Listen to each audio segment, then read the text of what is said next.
Manusia memiliki hawa nafsu, ya. Tentu yang saya maksud di sini adalah hawa nafsu yang rendah, yang bisa jika tidak dikendalikan dengan baik, maka akan menyesatkan kita di dalam jalan kita kembali kepada Allah. Bagaimana caranya supaya hawa nafsu ini tidak terkendali? Hawa nafsu itu punya makanannya sendiri. Maksudnya begini, kalau perut terlalu kenyang, tidur terlalu banyak, ya, berbual sama orang juga terlalu berlebihan, itu hawa nafsu seperti mendapatkan lahan yang subur bagi dia untuk tumbuh besar dan menjadi makin kuat, ya. Nah, para sufi biasanya mengajarkan ada dua resep besar. Satu, obatnya itu mujahadah, yang satu obatnya riyadhah.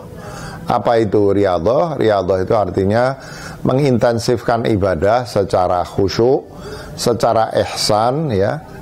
Ibadah yang disertai dengan kecintaan kepada Allah SWT, ya. Dan bukan hanya dari segi kualitas, tapi juga dari segi kuantitas, menambah dengan sholat sunnah, puasa sunnah, berbagai amal saleh dan lain sebagainya. Itu yang kemudian wirid-wirid, ya, dzikir-dzikir, itu yang disebut sebagai riyadhah. Tapi ada cara lain yang disebut mujahadah. Mujahadah ini ada 4 aspek. Itu biasanya disebut qilatut ta'am, yaitu sedikit konsumsi atau konsumsi seperlunya saja, jangan berlebihan. Kadang disebut zuhud. Ada juga qilatul manam, ya, tidur secukupnya saja, sesedikit mungkin.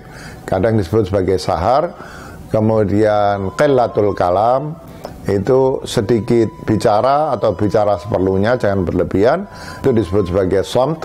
Yang terakhir adalah i'tizalul anam, atau kadang disebut uzlah, yaitu mengurangi sampai seminimum mungkin pergaulan yang tidak perlu dengan manusia. Ringkasnya, sedikit berbual, kira-kira begitu, ya. Ini adalah diantara resep-resep yang diberikan oleh kaum sufi untuk membeningkan rohani, dalam arti menaklukkan hawa nafsu yang biasanya terikat dengan badan kita, gitu.